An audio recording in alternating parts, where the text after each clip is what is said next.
चांगलं केल्याशिवाय उगवत नाही आणि वाईट आपोआप उगवल्याशिवाय नाही. मजा आहे, किती मजा आहे आईकडे, मजा इकडे. पण चिंतन असं आहे महाराज, प्रपंचाचा अनुभव एकदा घेतल्यानंतर पुन्हा घेण्याची इच्छा होत नाही. परमार्थाचा अनुभव एकदा घेतला की पुन्हा पुन्हा घेण्याची इच्छा होते. आणि म्हणून देवाच्या संबंधाने ज्या ज्या गोष्टी आल्या त्याला त्याला अमृत म्हटलेलं आहे. काय म्हटलेलं आहे? नामामृत, कथा अमृत, ज्ञान अमृत, बोध अमृत, चरण अमृत, पंच अमृत. मजा इकडे. ज्या परमार्थाचा अनुभव एकदा घेतला की तो पुन्हा घ्यावा वाटतो, कारण तो न विटणारा आहे म्हणून त्याला अमृत म्हणतात. प्रपंचाच्या अनुभवामध्ये वीट येतो. एकदा ज्ञानेश्वरीच्या पारायणाला बसल्यानंतर पुन्हा बसावं वाटते की नाही? एकदा पंढरीची वारी केल्यानंतर पुन्हा करावी वाटते. एकदा रामकथा ऐकल्यानंतर पुन्हा ऐकावी वाटते. एकदा कीर्तन ऐकल्यानंतर पुन्हा ऐकावं. एकदा लग्न केल्यावर पुन्हा करावं.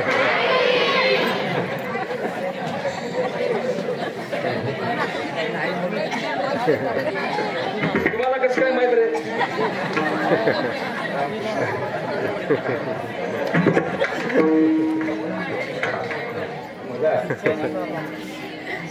आता तुम्ही मला सहकार्य करा आणि तुम्ही शांत राहा. आलं का लक्षात? होय म्हणायचं नाही, नाही म्हणायचं नाही, मुकाट्यानं बसायचं. कसं बसायचं? हा. आणि मुकाट्यानं बसण्यासाठी काय करायचं? तोंड बंद ठेवायचं. आलं का लक्षात? हा. अर्थात ऐका, जबरदस्तीनं का होईना परमार्थ करावा लागतो. ज्याच्यातलं काहीच सोबत येत नाही त्याचं नाव संसार, ज्याच्यातलं काहीच वाया जात नाही त्याचं नाव परमार्थ आहे. स्वल्प मप्यस्य धर्मस्य त्रायतो महतो भयात. परमार्थाकरिता केलेला इवलासा प्रयत्न महान अशा भयातून तारून नेत असतो. चिंतनी काशी आहे,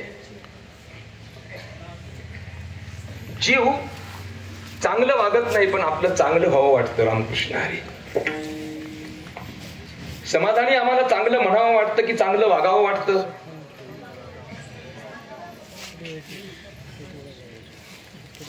तुम्ही बोलसाल तर माझं उठून लावून आता.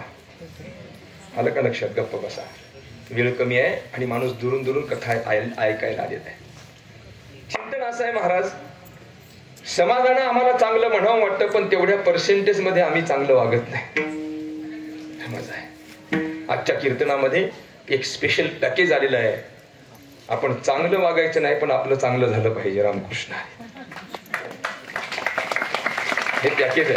कोणतं पॅकेज आहे? चांगलं वागायचं नाही पण आपलं चांगलं झालं पाहिजे. होईल होईल, निश्चित होईल. चांगलं न वागता चांगलं व्हावं असं वाटत असेल तर एकच करा, चांगलं वागणाऱ्या माणसाच्या संगतीमध्ये राहा. रामकृष्ण हरी.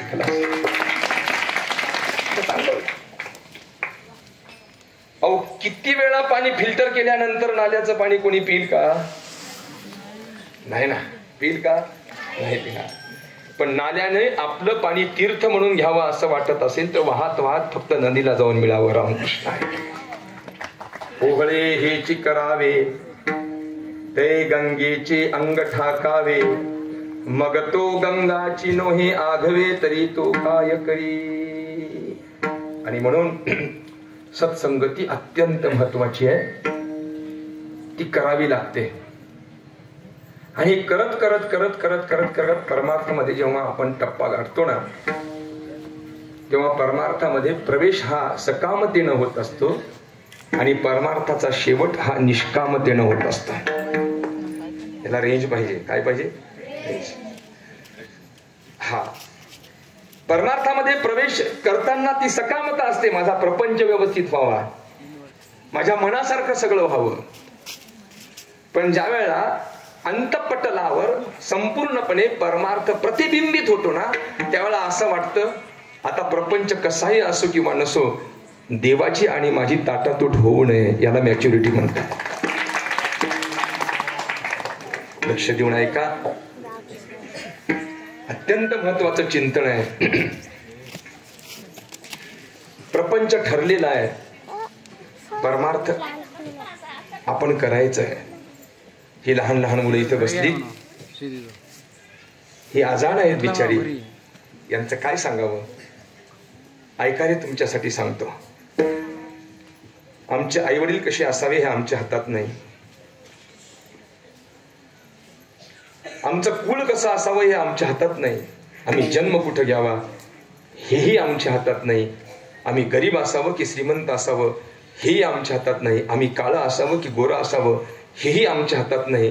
पण आपले मित्र कसे असावे हे आपल्या हातात आहेत. माणूस कोण आहे याच्यापेक्षा कुठं आहे याला नितांत महत्वाचं आहे. फुल कशाचं आहे याच्यापेक्षा फुल कुठं आहे हे महत्वाचं आहे. फुल मोगऱ्याचं असून डोक्यात असून फायदा नाही, फुल धोत्र्याचं असून महादेवाच्या डोक्यावर असून फायदा आहे. तुम्ही कोण आहात याच्यापेक्षा तुम्ही कुठं आहात त्याला नितांत महत्व आहे. लक्ष द्या. भाजीपाल्याच्या बाजारामध्ये जर माणूस उभा असेल तर अंदाज घ्यावा याच्या खिशात 1000 रुपये असतील. किराणा दुकानामध्ये माणूस जर उभा असेल तर अंदाज घ्यावा याच्या खिशात 10,000 असतील. सोनार लाईन मध्ये जर माणूस उभा असेल तर अंदाज घ्यावा याच्या खिशात लाखभर रुपये असतील. संसारामध्ये माणूस बसलेला असेल तर समजावं याचं पुण्य 1000 रुपयासारखं आहे. कर्माच्या पसाऱ्यामध्ये शेतीवाडीमध्ये गुंतलेला माणूस असेल तर समजावं याचं पुण्य 10,000 सारखं आहे. आणि तोच माणूस या कीर्तनाच्या मंडपामध्ये बसला असेल तर त्याचं पुण्य लाख रुपयासारखं आहे.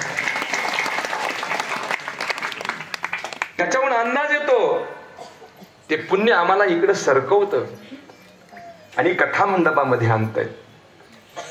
इथं येण्याकरिता ताकद खूप लागते महाराज. सहजासहजी माणूस इथं येऊ शकत नाही.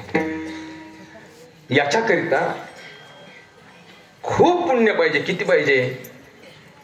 रुपया टाकताना काहीच वाटत नाही, पण गल्ला फुटल्यानंतर भरपूर रक्कम दिसते. तसं थोडं थोडं पुण्य करत असताना काहीच होत नाही, परंतु त्या पुण्याचा संचय झाल्यानंतर जेव्हा प्रकोप होतो तेव्हा संतांची संगती होत असते. तीळ तीळ पुण्य साचा पडे, तरी हे बहुता जन्मी जोडे. नाम तुझे वाचेसी आतुडे, समागम घडे संतांचा.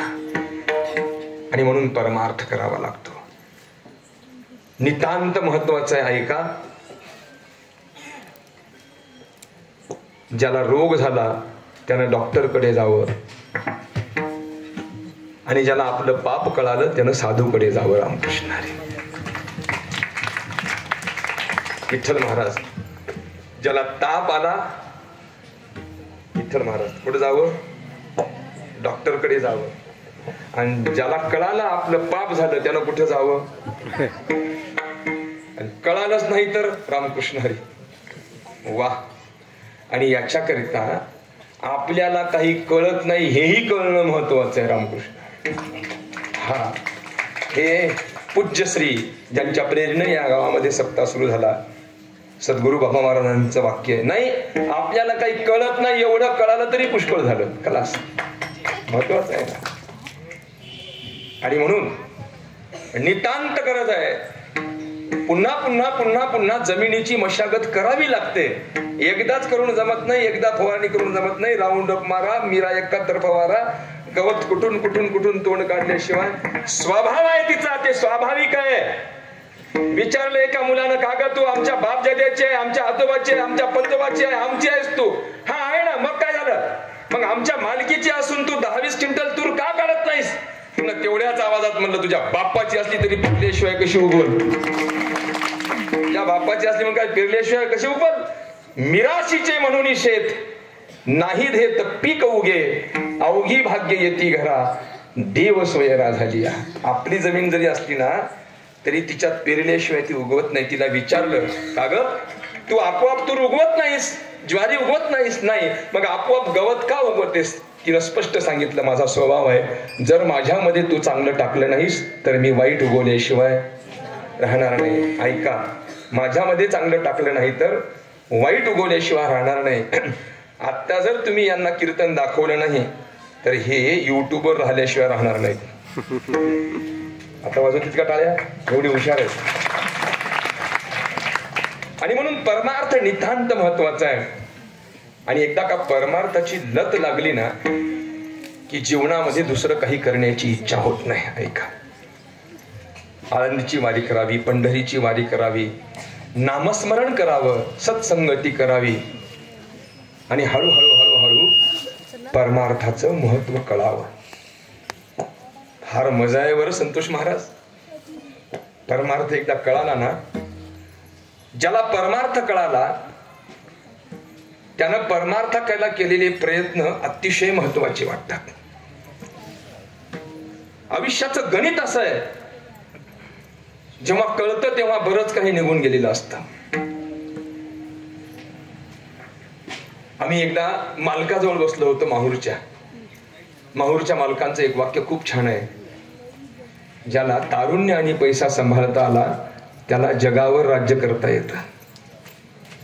फार महत्वाचं वाक्य आहे.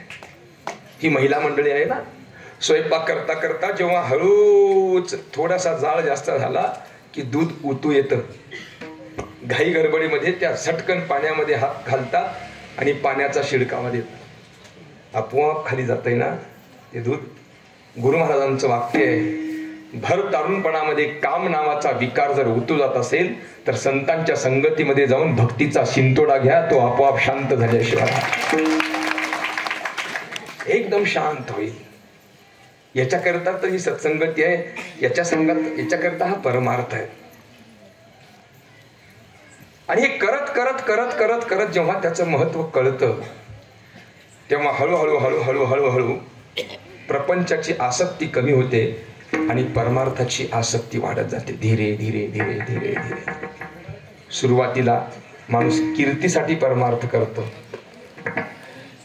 सुरुवातीला स्तुतीसाठी परमार्थ करतो, सुरुवातीला आपलं बरं व्हावं असं वाटतं तो म्हणून परमार्थ करतो. आणि नंतर नंतर मात्र बरं होईल किंवा न होईल पण परमार्थ ही त्याची नशा होत असते. माझ्याकडे लक्ष द्या. 100 माणसं स्तुती करणारे असावे की एक निंदा करणारा? 100 माणसं चुका काढणारे एक चुका काढणारा असावा की 100 शाबासकी देणारे? 100 शेंदूर लावणारे असावेत की एक घाव घालणारा? वाह, काय मजा आहे, किती मजा आहे. अर्थात चिंतन असं आहे, एक घाव घालणारा माणूस भेटला तर संपूर्ण जीवन बदलल्याशिवाय राहत नाही. शेंदूर लावणारी माणसं भेटली की आपण आंधळे झाल्याशिवाय राहत नाही. आता पुढचा ऐका, फार महत्वाचं आहे. परमार्थ करणाऱ्या माणसाची सुरुवातीला निंदा होत असते, शेवटी मात्र स्तुती झाल्याशिवाय राहत नाही. प्रपंच करणाऱ्या माणसाची सुरुवातीला स्तुती होते, शेवटी मात्र निंदा झाल्याशिवाय राहत नाही. परमार्थ करणाऱ्याला सुरुवातीला काय मार्क भेटतात का? इथं काही भजन म्हणणारी महिला मंडळी असतील, त्यांना एक प्रश्न विचारतो, आपल्याला चांगलं म्हणतात का? मी सांगतो तुम्हाला काय म्हणतात ते. कुठे चाललात? भजनाला. तुम्हाला बरं बाई रिकाम पण भेटते, म्हणजे तू सरपंची नाही गावची, तुला रिकाम पण नाही. वाह. अर्थात परमार्थ करणाऱ्या माणसाला रिकाम टेकडे म्हणतात.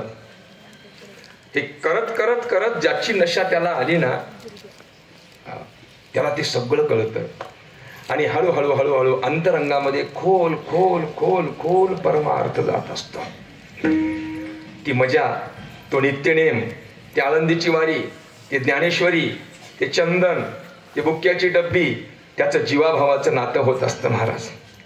आणि हळूहळू हळूहळू हळूहळू हळूहळू प्रापंचिक संबंधाचे माणसं दूर जातात आणि देव हळूहळू हळूहळू जवळ येतो. तो कसा येतो ऐका, फार सुंदर आहे. कदाचित आपण जर एखाद्या वेळेस महिनाभर सोन्याचा भाव बघितला तर एका महिन्यानंतर काय घेण्याची इच्छा होईल? झोपले का? महिनाभर सोन्याचा भाव जर बघितला तर काय घेण्याची इच्छा होईल?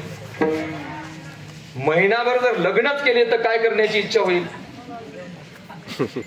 आता गप्प आहेत, आता गप्प बसले. याचा अर्थ चिंतने चिंतने तदरूपता, ज्या विषयाची चर्चा आहे त्या विषयाला प्राप्त करण्याची माणसाला इच्छा निर्माण झाली.